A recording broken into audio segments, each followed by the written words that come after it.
E a gente volta a conversar com o professor Natanael Santos, do curso de odontologia da UFAL, que orienta um estudo sobre a alta incidência de fluorose e cárie dental em pacientes do complexo Benedito Bentes. Professor, então o senhor explicava para a gente que a água em Maceió não tem flúor naturalmente, né, água de cano, né, e que também a água do poço artesiano tinha uma incidência de flúor pequena, que não causava a fluorose. Quer dizer que a pasta de dente, então, ela causa um malefício, digamos, nesse caso, como é que é isso?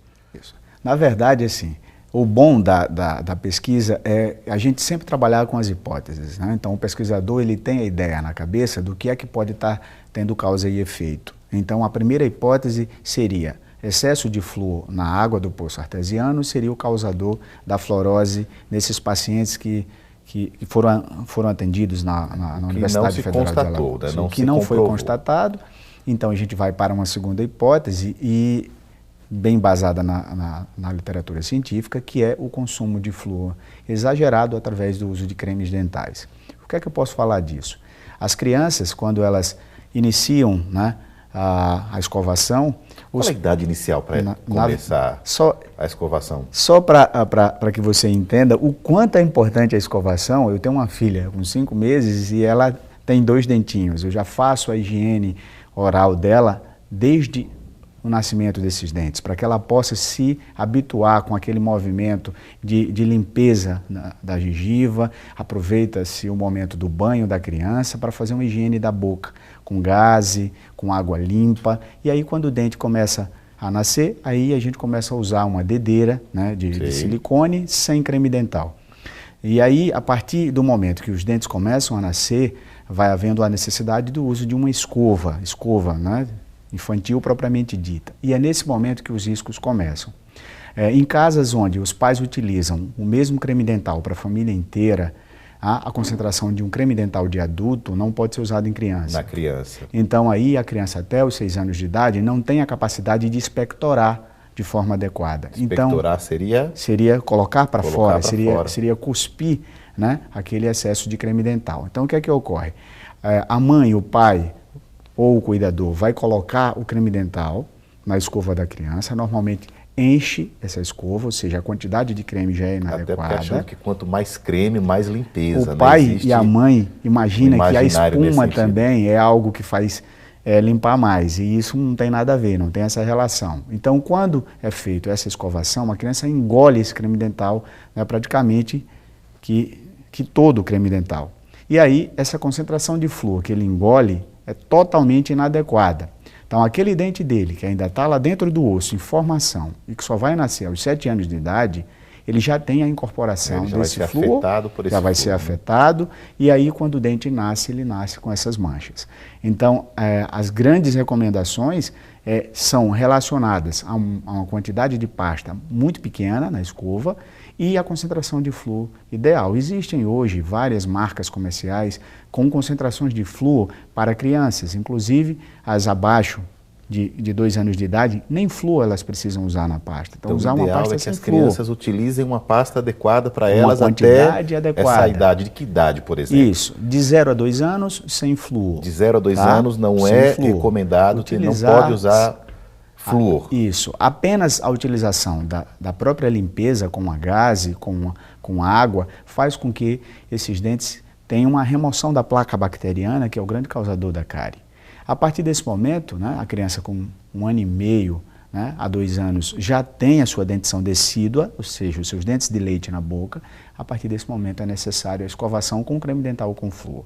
Então, a concentração de flúor... Mas um creme dental para a criança, né? Não um creme dental comum. É porque nós, brasileiros, não temos, né, o hábito de ler rótulos. A gente primeiro utiliza os produtos para depois ler os rótulos. Então, a gente tem isso como uma grande falha nossa. Se a gente virasse a caixa do creme dental, iríamos ler a composição e as crianças acima de 2 anos usariam um creme dental de 500 ppm de flúor, que seria uma concentração, né, de flúor ideal para que não causasse a fluorose dentária. Isso é interessante colocar, professor, porque muitas vezes o rótulo ele não vem dizendo para criança, não é? Até porque no imaginário também a ideia de que para a criança é mais caro, então a família vai gastar mais. Então tem que ver a quantidade de ppm. Tem que ver a quantidade, isso, ppm que é parte por por milhão de flúor. Então, as crianças de 2 anos, de 2 a 6 anos não devem usar. Antes de 2 anos, sem flúor. De 2 a 6 anos. De 2 a 6 anos, de 500 ppm de flúor. Quando a criança tem uns 6 anos de idade, os dentinhos da frente, já de caráter permanente, vão nascer, e aí é necessária uma concentração de flúor um pouco maior. Aí é onde entram os cremes dentais de 1.000, de 1.100, tá? E de 1.200 ppm de flúor. A concentração ideal para adulto, né, que seria a mesma para o adolescente, tá, seria de 1.500 ppm de flúor. 1.500 então, ppm. Acima dessa dose, é extremamente danoso se uma criança for usar isso, tá? É o que normalmente ocorre, e a nossa suspeita é que lá nesse entorno da faculdade, as escovações se iniciam com um creme dental com alta concentração de flúor. Isso possivelmente causou a fluorose nas crianças do Benedito Bentes. Causou essa fluorose. E, de uma forma geral, essa fluorose, na verdade, ela não impede que esses pacientes venham a ter cárie dentária, que é isso que diz o estudo. Na verdade, a partir do momento que a gente examinou esses pacientes, a gente encontrou dentes com manchas, mas cárie desses pacientes. Então, na verdade, a fluorose ela não quer dizer que o paciente está livre de cárie. A fluorose é ingestão excessiva de flúor durante o desenvolvimento do dente antes dele nascer. Depois que o dente nasce, a exposição dele à cárie é a mesma dos outros. É a mesma. Se o indivíduo tem uma dieta, né, extremamente... Com muito açúcar, não faz uma escovação adequada. Não faz uma escovação adequada, ele vai ter cárie como qualquer outra pessoa. Então, mas a fluorose, ela fragiliza o dente? De uma forma a expor o risco de cárie só quando ela realmente for severa. Uma fluorose severa é quando ela atrapalha de forma tão grave, né, a formação do esmalte do dente, que ficam crateras. E essas crateras servem como meio de acúmulo de alimento. E aí esse acúmulo de alimento, se não for escovado de maneira adequada, acaba causando a cárie. Mas não tem nenhuma relação direta em que pacientes com fluorose não terão cárie. A fluorose tem um efeito estético, né? Aquele dente amarelado, aquele dente que fica dente com feio, manchas, né? Com linhas, e que isso, até certo ponto, atrapalha a qualidade de vida do paciente. E fica sendo difícil para o adulto reverter na vida adulta, né? Fica difícil existe um tratamento, para ele cuidar disso depois. Existe um tratamento para isso, mas isso já é um gasto, já é um investimento. Às vezes a nossa população tem tantas outras prioridades e às vezes o indivíduo passa a sua vida inteira com algo antiestético porque ele não tem como resgatar, né? Exato, mas existe um tratamento, né? Isso pode ser feito utilizando técnicas de ação clareadora, através de abrasividade, e nos casos mais graves, as restaurações dessas áreas. Perfeito, professor. Fazer mais um breve intervalo. Okay. Daqui a pouco a gente volta com mais um pouco dessa conversa com o professor Natanael, falando sobre essa pesquisa que buscou identificar quais as razões da fluorose nas crianças do Benedito Bentes.